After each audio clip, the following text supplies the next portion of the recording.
नमस्कार, मैं हूं राहुल सिन्हा। सत्ता के सभी न्यूज मित्रों का स्वागत है। सत्ता में आज सबसे पहले बात करेंगे एक सियासी फिल्म की जिसके तमाम किरदार आम आदमी पार्टी के हैं। इस फिल्म में हीरो है, विलेन है, एक्शन है और ड्रामा वाली पूरी दिलचस्प कहानी है। इस फिल्म के अदृश्य किरदार से भी आपको मिलवाएंगे जिसके रडार पर मनीष सिसोदिया और सत्येंद्र जैन के बाद आम आदमी पार्टी के एक और बड़े नेता आने वाले हैं। आज इसके संकेत मिल गए हैं। ये महीना मार्च का जरूर है, लेकिन देश के कई इलाकों में एहसास मई और जून वाला हो रहा है। मौसम की ये मनमर्जियां मुसीबत बढ़ाने वाली हैं। केरल में 54 डिग्री जैसी गर्मी वाले मार्च ने देश के करोड़ों लोगों को सकते में डाल दिया है। न्यूज मित्रों की सेहत का ख्याल रखते हुए हमने गर्मी और बीमारी वाली डबल मुसीबत पर सत्ता की खास कुंजी तैयार की है। राजस्थान और बिहार के बाद अब जम्मू कश्मीर में छात्रों का भविष्य भ्रष्टाचार के भंवर में फंसता नजर आ रहा है। आज आपको बताएंगे जम्मू कश्मीर के अलग अलग जिलों में कलम और कॉपी रखने वाले छात्र क्यों बैनर्स और पोस्टर्स के साथ सड़क पर उतरे हैं। पेपर लीक के ठेकेदारों से कश्मीर में कैसे आर पार की जंग छिड़ी है, ये भी आपको बताएंगे। तो आज शुक्रवार है, वो दिन जब बॉलीवुड की फिल्में रिलीज होती हैं, लेकिन सत्ता में बात होगी एक पॉलिटिकल पिक्चर की जो आज दिल्ली बीजेपी की ओर से रिलीज की गई। इस फिल्म में स्क्रिप्ट है, कहानी है, हीरो है, विलेन है, कई किरदार हैं, लाइट, कैमरा, ड्रामा और फुल एक्शन।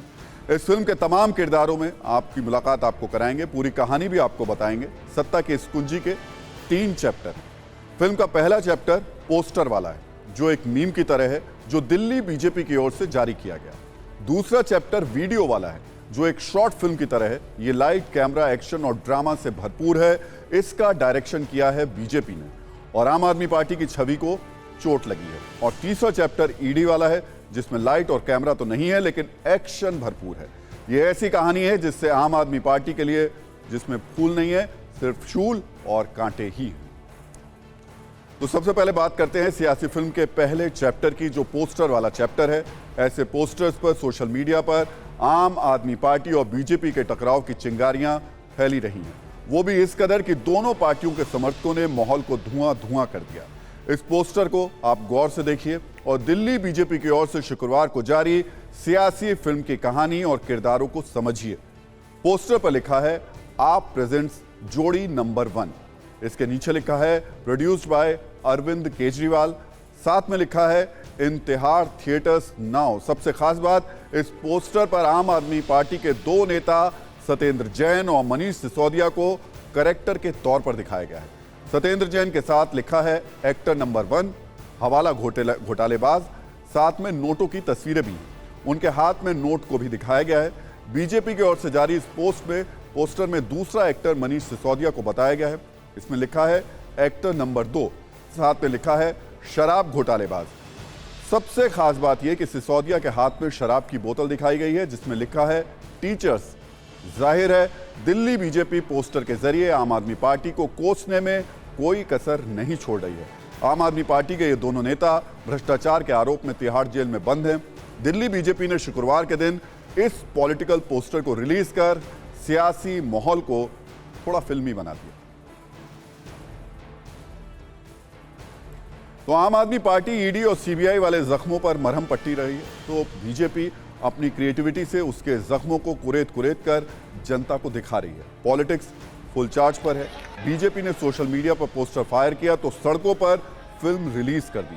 बीजेपी ने सड़क वाली फिल्म में ऐसे सीन डाले जिससे लगा मानो आम आदमी पार्टी के खिलाफ लाइव नुक्कड़ नाटक चल रहा है। कुछ सेकंड्स की न्यूज रील में इस एक्शन को भी देखिए, फिर ये देखेंगे कि आज ईडी ने किस तरह अपने सवालों और तर्कों से आम आदमी पार्टी और अरविंद केजरीवाल की मुसीबतें बढ़ा दी।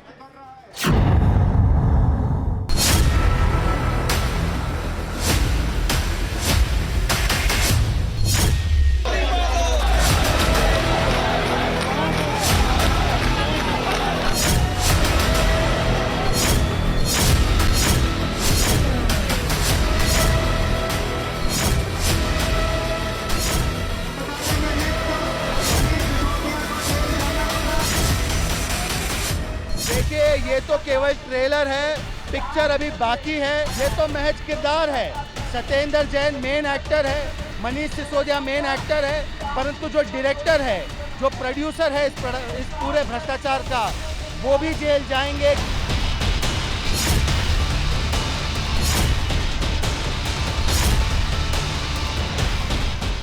किस तरीके से यहाँ पर देखिए ऊपर एक तिहाड़ जेल पूरी तरीके से ब्लॉक बनाया गया है और के बकायदा इस तरीके से यहाँ पर मसाज पार्लर दर्शाया गया है जेल में और इसी के साथ ही ऊपर तिहाड़ जेल लिखा हुआ है।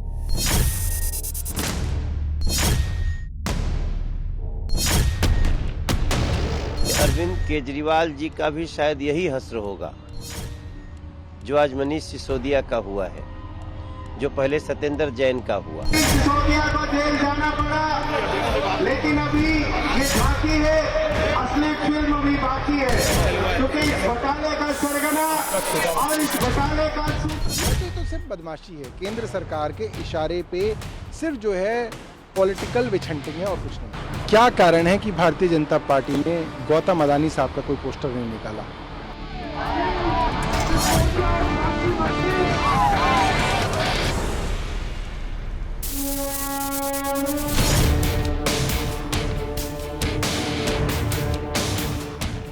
असली सूत्रधार जो है, जो मास्टरमाइंड है, वो अरविंद केजरीवाल है इन सब चीजों के। ना सिर्फ लिकर गेट के, बल्कि जो भी ये हवाला कांड हुआ उसके भी वो बहुत दिन दूर नहीं है। बहुत जल्दी वो जांच की आंच निश्चित तौर के ऊपर अरविंद केजरीवाल पे पहुंचेगी।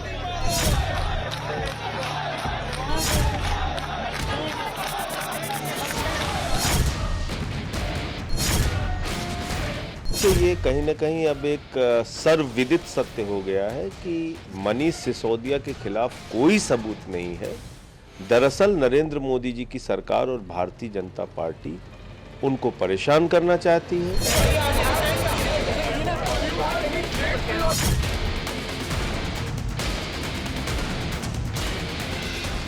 चोर को मत पकड़िए, चोर की माँ को पकड़िए। अभी 6 महीने बाद सौरभ भारद्वाज जाएगा जेल में, फिर आतिशी जाएगी जेल में। इनके तो यूज टू है केजरीवाल साहब, इनके डीएनए में है बेईमानी, फरेबी, बयान बदलना, झूठ बोलना।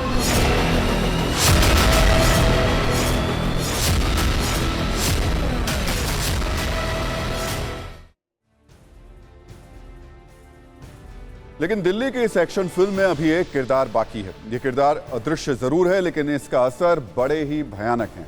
ये ड्रामे वाले एक्शन से अलग है और इसकी मार ज्यादा असरदार है।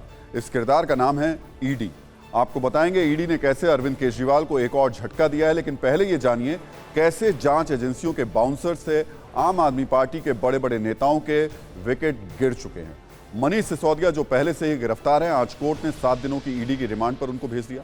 सत्येंद्र जैन मनी लॉन्ड्रिंग के मामले में पहले से ही तिहाड़ जेल में बंद हैं। आम आदमी पार्टी के नेता विजय नायर भी गिरफ्तार हो चुके हैं, लेकिन गाज अभी और गिरने वाली है और नए किरदारों पर शिकंजा अभी और कसने वाला है। इसके संकेत आज कोर्ट में देखने को मिले, जब ईडी ने कोर्ट में संजय सिंह का नाम लिया। ईडी ने सरकारी गवाह बन चुके दिनेश अरोड़ा से पूछताछ का हवाला देते हुए कहा कि साल 2020 में संजय सिंह ने दिनेश अरोड़ा को फोन करके फंड जुटाने को कहा था। आपको बता दें कि दिनेश अरोड़ा सिसोदिया के करीबी रहे। ईडी की दलीलों और बहस के बीच एक शब्द बार बार गूंज रहा है और वो है साउथ ग्रुप। क्या है? आप सोच रहे होंगे आखिर साउथ ग्रुप है क्या? दरअसल साउथ ग्रुप कई कारोबारियों, राजनेताओं और बिचौलियों का समूह है। आरोप है कि इस समूह ने दिल्ली की नई शराब नीति को प्रभावित किया। कुछ एजेंसियों का दावा है कि साउथ ग्रुप का दिल्ली के 30% शराब कारोबार पर कब्जा है। फिलहाल संजय सिंह खुद अब ईडी के रडार पर आ चुके हैं। आज जब पूरे मामले में संजय सिंह से बात की गई तो उन्होंने कहा कि पहले जब सीबीआई की जांच में कुछ नहीं निकला तो अब ईडी जांच कर रही है।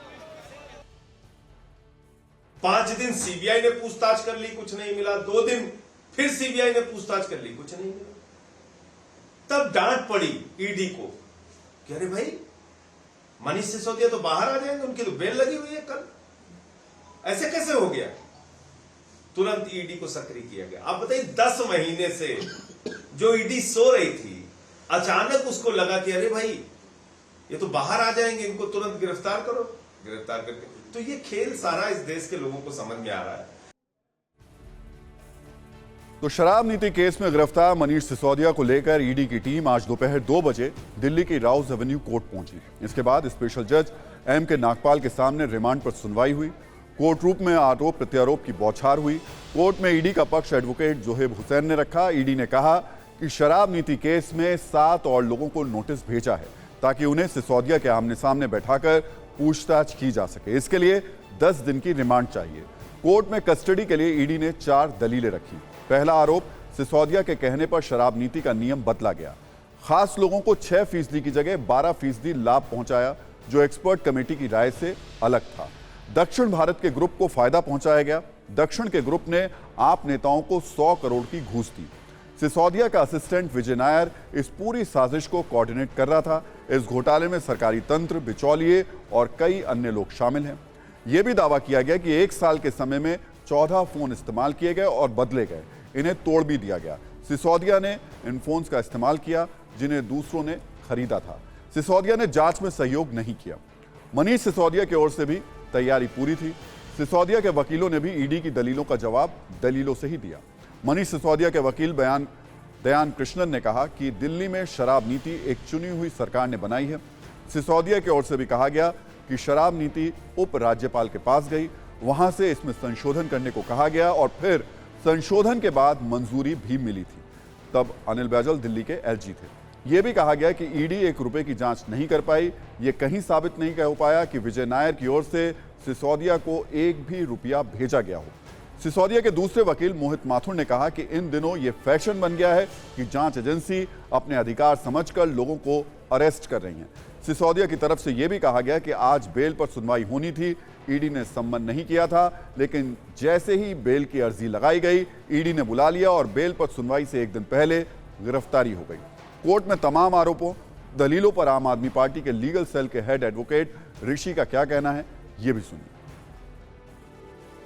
ये संजय सिंह का नाम लिया गया, कहा गया जो विजय नायर हैं वो मुख्यमंत्री उप मुख्यमंत्री के इशारे पे काम कर रहे थे। ये सारे किसी के, देखिए ईडी ने कोई एलिगेशन नहीं लगाया। आपको समझना पड़ेगा कि ईडी के वकील ने जो ये बात कही है वो किसी के बयान पे कही है। अब कोई भी व्यक्ति बयान जाके दे कि मैं फलाने को जानता हूं, मैं संजय सिंह को जानता हूं, मैं इनको जानता हूं, उसका कोई बेसिस नहीं है। तो ऐसा कोई एलिगेशन नहीं आया है संजय सिंह के खिलाफ। कुल मिलाकर आम आदमी पार्टी के मनीष सिसोदिया पर शराब घोटाले में शिकंजा लगातार कसता जा रहा है। वहीं सत्येंद्र जैन पहले ही मनी लॉन्ड्रिंग के मामले में तिहाड़ जेल में बंद हैं। वैसे मनी लॉन्ड्रिंग का जिक्र हुआ है तो एक बड़ा अपडेट भी आपको दे देते हैं। केंद्र सरकार ने फाइनेंशियल एक्शन टास्क फोर्स यानी FATF के सुझाव पर prevention of money laundering act यानी PMLA में संशोधन किया है और इसका दायरा अब बढ़ा दिया गया है। अब PMLA के तहत राजनीतिक लोगों, NGO, सैन्य अधिकारियों और जजों को भी इसमें शामिल किया गया है। PMLA कानून में इस बदलाव से ईडी जैसी केंद्रीय एजेंसी की जांच का दायरा और बढ़ जाएगा।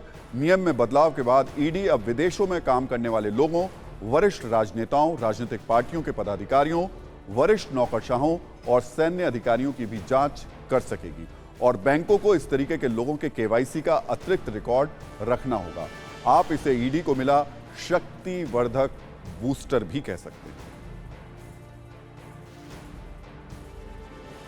वैसे मनीष सिसोदिया को लेकर सियासी गर्मी दिल्ली में महसूस की जा रही है तो आम लोग अब उस कुदरती गर्मी का सितम भी झेलने लगे हैं जिसका एहसास अमूमन मई में होता है।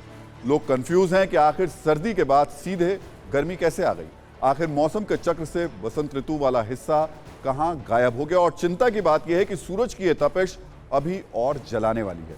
इसके सबसे ताजा गवाह फिलहाल केरल के लोग बने हैं, जहां कुछ इलाकों में हीट इंडेक्स 54 डिग्री सेल्सियस तक पहुंच गया है। वहां भीषण उमस भरी गर्मी लोगों के पसीने निकाल रही है। वैसे आपको आज सुबह से कई टीवी चैनलों पर यह बताया गया होगा कि केरल में तापमान 54 डिग्री हो गया। ब्रेकिंग न्यूज बनाकर आपको डराने की कोशिश भी की गई होगी, लेकिन ऐसा नहीं है। हमारे न्यूज मित्रों के लिए सही जानकारी यह है कि केरल में हीट इंडेक्स 54 डिग्री सेल्सियस दर्ज किया गया है, ना कि तापमान। यानी लोगों को 54 डिग्री जैसी गर्मी तो महसूस होने लगी है, लेकिन इसका यह मतलब नहीं कि तापमान 54 डिग्री है। तापमान कम है और हवा में नमी की वजह से गर्मी का एहसास ज्यादा है।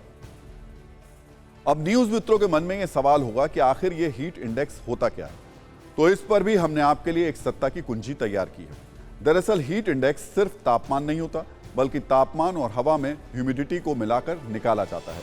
जब गर्मी से जमीन का पानी भाप बनकर हवा में फैलता है तो भाप से भरी हवा शरीर में लगती है, जिसके बाद हर किसी को उमस का एहसास होने लगता है।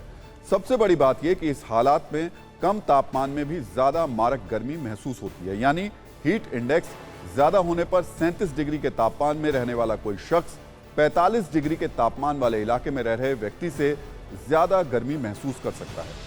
और जब गर्मी और उमस का यही कॉम्बो खतरनाक स्तर तक पहुंच जाए तो ये जानलेवा भी हो सकता है, क्योंकि तब इंसान के लिए पसीना बहाकर शरीर को ठंडा करना मुमकिन नहीं होता, क्योंकि उमस भरी खतरनाक गर्मी में शरीर के सेल फूल जाते हैं, प्रोटीन का स्ट्रक्चर खराब हो जाता है, अंग फेल होने लगते हैं। इससे किसी स्वस्थ व्यक्ति की जान भी जा सकती है। वैसे ऐसे भयानक हालात आमतौर पर देखने को नहीं मिलते हैं, लेकिन कुछ इलाकों में कुछ घंटों के लिए ऐसी जानलेवा स्थिति बन भी सकती है, इसलिए इसे लेकर जागरूक रहना चाहिए।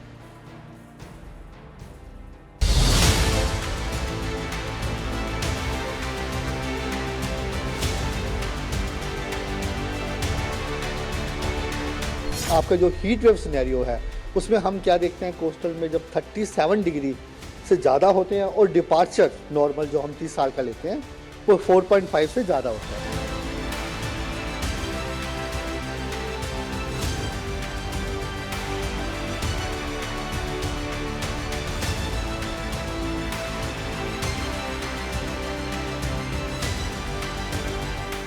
कच्छ एरिया में थोड़ा हीट वेव है, जहां कोंकण गोवा में 1-2 स्टेशंस में हीट वेव है, और कर्नाटका में, कोस्टल कर्नाटका में 1 आधा स्टेशन है।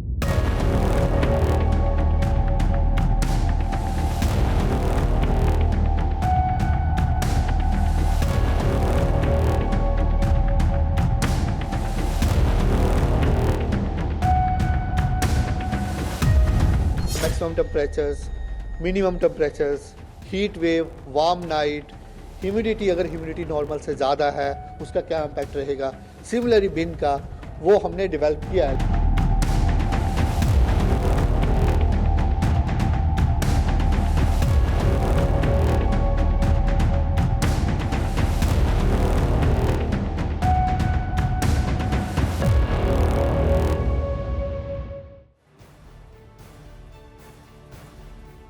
अब सवाल यह है कि आखिर मौसम का चक्र बिगड़ क्यों गया? आखिर क्यों मार्च में अप्रैल, मई, जून जैसा एहसास होने लगा?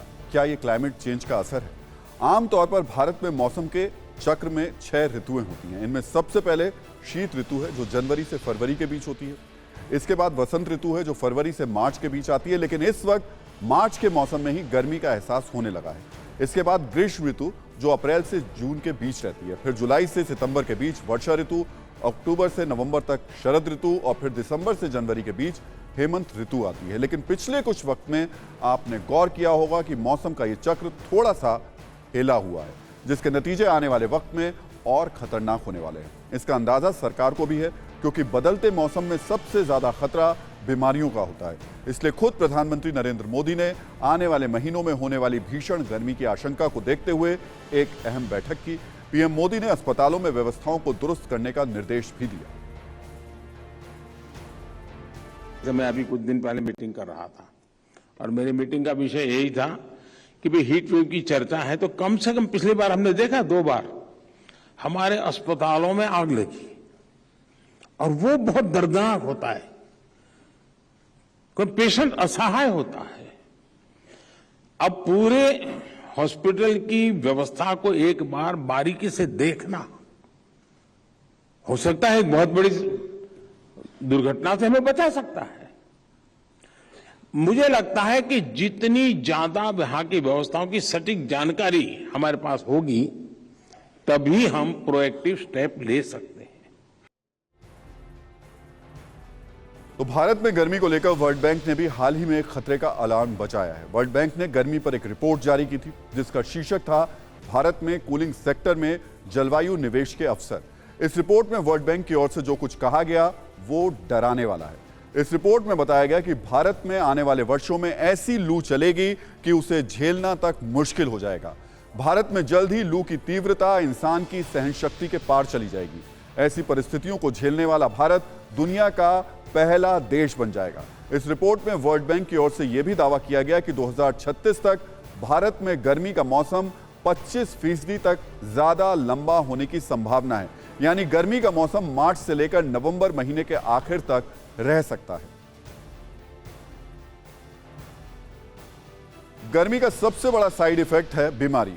इस मौसम में इस वक्त जो लोग के डर की सबसे बड़ी वजह है वो है एक ऐसा वायरस जो कोरोना नहीं है लेकिन कोरोना की तरह खतरनाक है। इस वायरस की वजह से लोग बार-बार खांसी और बुखार की वजह से परेशान हैं। खांसते खांसते लोगों के फेफड़े हिल जाते हैं, सांस फूलने लगती है।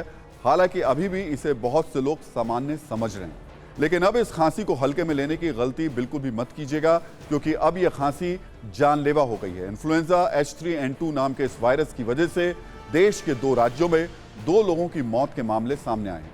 कर्नाटक में वायरस से 82 साल के बुजुर्ग की मौत की पुष्टि हुई है, जबकि इन्फ्लुएंजा वायरस की वजह से दूसरी मौत हरियाणा में होने का दावा किया जा रहा है।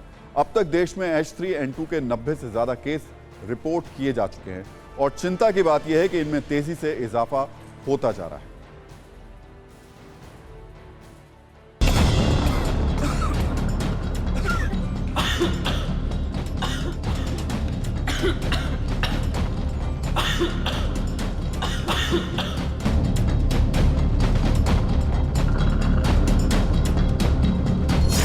ये जो H3N2 है ये काफ़ी कॉमन है यहाँ पे, और इसका जो है एज कम्पेयर टू H1N1 के मोर्टेलिटी और मोबिलिटी कंपेरेटिवली कम होता है।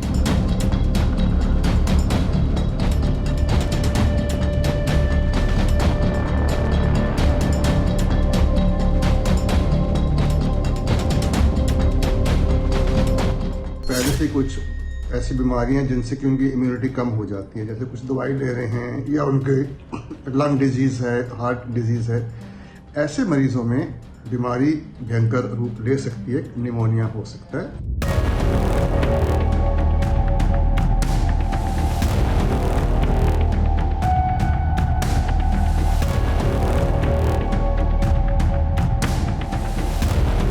हमको इसमें ये बहुत ध्यान रखना है, एंटीबायोटिक्स नहीं लेना है।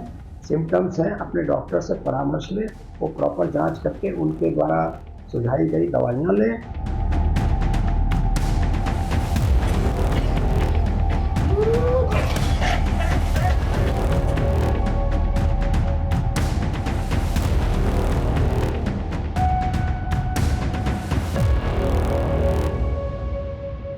दस 15 साल से देखें तो नॉर्मली इन दिनों में ख़ास तौर पर जो हमारे विंटर होते हैं उसमें जो इन्फ्लुएंजा है या एडिनो वायरसेस हैं अक्सर होते रहते थे, या स्वाइन फ्लू है।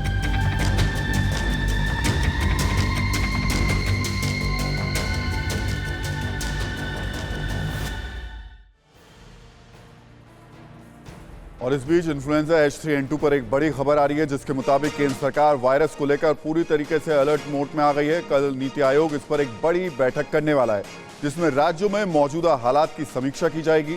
केंद्र की ओर से यह भी आश्वासन दिया गया है कि अगर राज्यों को हेल्थ इंफ्रास्ट्रक्चर को लेकर अगर किसी तरीके की जरूरत पड़ी तो केंद्र की ओर से इस पर भी मदद की जाएगी।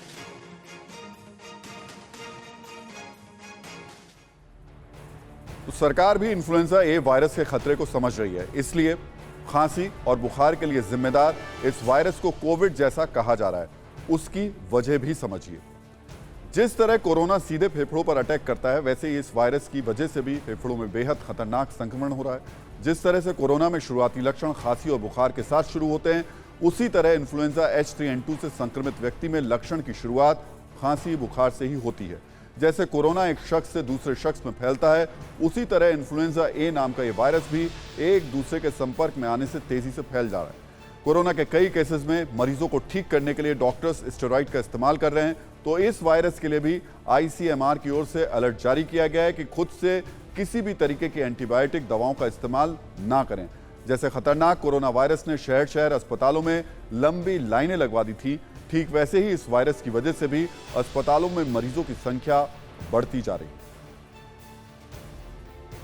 आप इस वायरस को मिनी कोविड भी कह सकते हैं, और अब ICMR ने भी इस वायरस को लेकर देश में खतरे का अलार्म बजाया है और बिल्कुल कोविड वाली सावधानी बरतने की सलाह दी है, क्योंकि कोरोना की तरह इस वायरस से भी संक्रमित लोगों को सबसे ज्यादा दिक्कत खांसी और बुखार की है। करीब 92% लोग ऐसे हैं जो इन्फ्लुएंजा ए नाम के इस वायरस की चपेट में आने के बाद बुखार से पीड़ित हैं। 86% लोग ऐसे हैं जिन्हें ऐसी खांसी आ रही है जो एक बार शुरू होने के बाद रुकने का नाम नहीं लेती है। 27% लोगों को खांसी के साथ साथ सांस लेने में दिक्कत भी महसूस हो रही है, जबकि 10% मरीज ऐसे हैं जिन्हें खांसी और सांस लेने में दिक्कत की वजह से ऑक्सीजन तक की जरूरत पड़ रही है। इन्फ्लुएंजा ए H3N2 से पीड़ित 7% मरीजों को तो आईसीयू में भर्ती कराने की नौबत आ गई। तो दिल्ली के अस्पतालों में इस वायरल इन्फेक्शन के मरीज 30% तक बढ़ गए हैं। यह वायरस कितना खतरनाक है और इससे आप कैसे बचेंगे, इस पर हमने आपको सावधान करने वाली एक रील तैयार की। इस रील को आपको दिखाएंगे, लेकिन इस वायरस के खतरे से डरने की जरूरत क्यों है यह हम आपको बता देते हैं। इसको डरिए, लेकिन इससे लड़िए भी साथ में, जैसे लड़ाई कोरोना से लड़ी गई थी। और यह सब मुमकिन होगा सावधानी से। आईसीएमआर ने अपनी गाइडलाइंस में जो कुछ बताया है उसे थोड़ा गौर से सुनिए। हाथों को बार बार साबुन से धोएं और सैनिटाइजर का इस्तेमाल करें। भीड़ वाले इलाकों में जाने से बचें और घर से बाहर निकलते वक्त मास्क जरूर लगाएं। खांसते और छींकते समय मुंह पर हाथ रखें और बिना हाथों को धोए अपनी आंखों और मुंह को ना छुएं। बुखार या बदन दर्द की स्थिति में पैरासीटामोल लें और खुद डॉक्टर बनकर कोई दवाई का प्रयोग ना करें। और सबसे जरूरी बात, शुरुआती लक्षण दिखने पर खुद को आइसोलेट करें और जरूरत पड़ने पर डॉक्टर से संपर्क करें। वैसे इन्फ्लुएंजा के साथ साथ एक और अदृश्य खतरा फिर से लोगों को आगाह कर रहा है और वो है कोरोना। वो कोरोना जो अपने कहर से पूरी दुनिया को घुटनों पर ला चुका है। अब उसी कोरोना के मामले एक बार फिर से बढ़ने लगे हैं। यानी इन्फ्लुएंजा के साथ साथ अब कोरोना के अटैक से भी सभी को सावधान रहने की जरूरत है।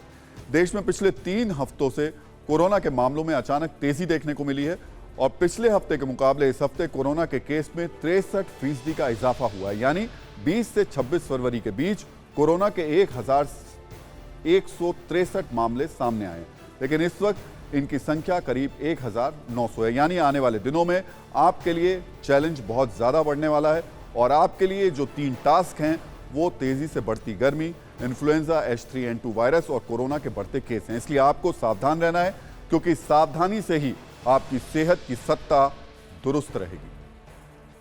सत्ता में अब बात उत्तर प्रदेश की, जहां निकाय चुनाव का काउंटडाउन शुरू हो चुका है और सब कुछ ठीक रहा तो अप्रैल महीने में उत्तर प्रदेश में नगर निकाय चुनाव हो सकते हैं।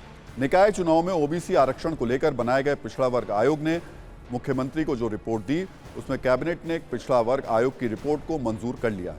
अब 11 अप्रैल को सुप्रीम कोर्ट में इस रिपोर्ट को पेश किया जाएगा और मुमकिन है कि योगी सरकार अप्रैल में ही चुनाव कराने की अनुमति इस पर मांगे।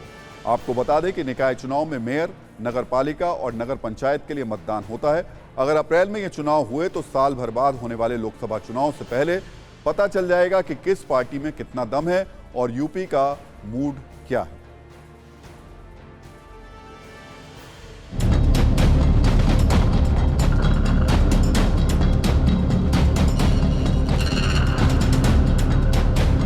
ओबीसी को संपूर्ण रिजर्वेशन पहले भी जो दिसंबर में जो अंतिम अधिसूचना डिक्लेयर की गई थी उसमें भी दिया गया था और अभी भी उसमें कहीं कोई दिक्कत आने की कोई स्थिति नहीं दिख रही है।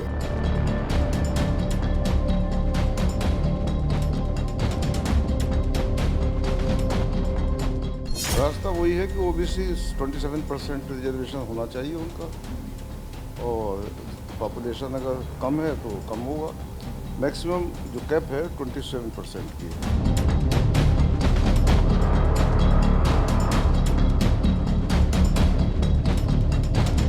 संभावना है मई अप्रैल मई में चुनाव होने की। आप सबको विश्वास दिलाता हूं कि उत्तर प्रदेश के नगर निकाय के चुनाव अन्य पिछड़ा वर्ग को आरक्षण के साथ संपन्न होंगे।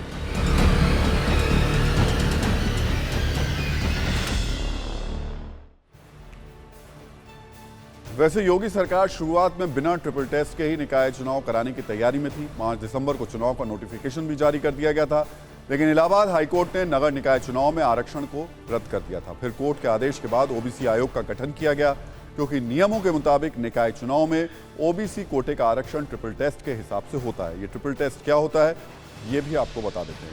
इसका पहला फेज है निकाय चुनाव में ओबीसी के आर्थिक, सामाजिक पिछड़ेपन, उसके प्रभाव और डेटा इकट्ठा करने के लिए एक विशेष आयोग का गठन जरूरी है। इसका दूसरा फेज है आयोग की सिफारिशों के हिसाब से नगर निगम और नगर पालिका चुनाव में आनुपातिक आधार पर आरक्षण दिया जाता है। इसका तीसरा फेज अहम है, जिसमें राज्य सरकार को यह भी ध्यान रखना होगा कि एससी, एसटी या ओबीसी के लिए आरक्षित सीटों की संख्या 50% के कुल आरक्षण की सीमा से बाहर नहीं जाए। फिलहाल अब पिछड़ा वर्ग आयोग की रिपोर्ट के बाद निकाय चुनाव का काउंटडाउन शुरू हो गया है। आपको यह भी बता दें कि अब इस साल यूपी में मेयर के लिए 17 सीटों पर चुनाव होंगे, जबकि साल 2017 में 16 सीटों पर ही मेयर के लिए चुनाव हुए थे। लेकिन इस बार लिस्ट में शाहजहांपुर का नाम भी जुड़ गया। वैसे आज अखिलेश यादव ने योगी सरकार पर भेदभाव करने का भी आरोप लगाया। इसका जरिया बनी वो तस्वीर जब पिछड़ा वर्ग आयोग के सदस्य सीएम को रिपोर्ट सौंपने पहुंचे थे। इसी तस्वीर को लेकर अखिलेश ने आरोप लगाया कि सीएम को रिपोर्ट देने गए सदस्यों के जूते उतरवाए गए, जबकि सीएम योगी और उनके कुछ खास लोग बैठक में जूते पहनकर पहुंचे। अखिलेश यादव ने ट्वीट करके जो कुछ लिखा वो आपको बता देते हैं। जब मुख्यमंत्री खुद और उनके आसपास उनके खास लोग जूता पहन सकते हैं तो पिछड़ा वर्ग आयोग के सदस्यों के जूते क्यों उतरवाए गए? ऐसे भेदकारी सोच वाले लोग पिछड़ा वर्ग को उनका हक कभी नहीं देंगे। पिछड़े दलित अब बीजेपी के झांसे में नहीं आएंगे। मुख्यमंत्री पढ़े, समाजवाद का मूल होता है बराबरी। अब समझिए कि यूपी में ओबीसी के आरक्षण के लिए बीजेपी और विपक्ष एक्टिव क्यों है। यूपी में 762 शहरी निकाय हैं। इसमें 17 म्युनिसिपल कॉरपोरेशन, 200 नगर पालिका परिषद और 545 नगर पंचायत है। 762 शहरी निकाय की कुल आबादी करीब 5 करोड़ है। 17 म्युनिसिपल कॉरपोरेशन में से 2 सीट एससी और 1 सीट एसटी के लिए आरक्षित है। 17 म्युनिसिपल कॉरपोरेशन में 4 सीट ओबीसी के लिए आरक्षित है। अलीगढ़, मथुरा, वृंदावन की सीटें ओबीसी महिला कैंडिडेट के लिए आरक्षित है। मेरठ और प्रयागराज की सीट सिर्फ ओबीसी कैंडिडेट के लिए ही रिजर्व है। मतलब 17 में 4 सीट यानी 25% के करीब सीटें तो सीधे सीधे ओबीसी की राजनीति पर असर डाल रही हैं। इसलिए बीजेपी ओबीसी वोटों से कोई समझौता नहीं करना चाहती। ये बात तो सिर्फ निकाय चुनाव की है। दरअसल बीजेपी ओबीसी वोटों की मदद से यूपी विधानसभा और लोकसभा चुनाव में रिकॉर्ड तोड़ सीटें हासिल कर चुकी हैं। और तो हम वैसे तो आपको और थोड़ा डिटेल देना चाहते थे, लेकिन सत्ता में आज का टाइम खत्म हो गया है। जाते जाते सभी न्यूज़ मित्रों से हमारी न्यूज़ रिक्वेस्ट वही कि सत्ता की न्यूज़ रील्स को ज़्यादा से ज़्यादा शेयर करें और अपनी राय हमें व्हाट्सएप जरूर करें।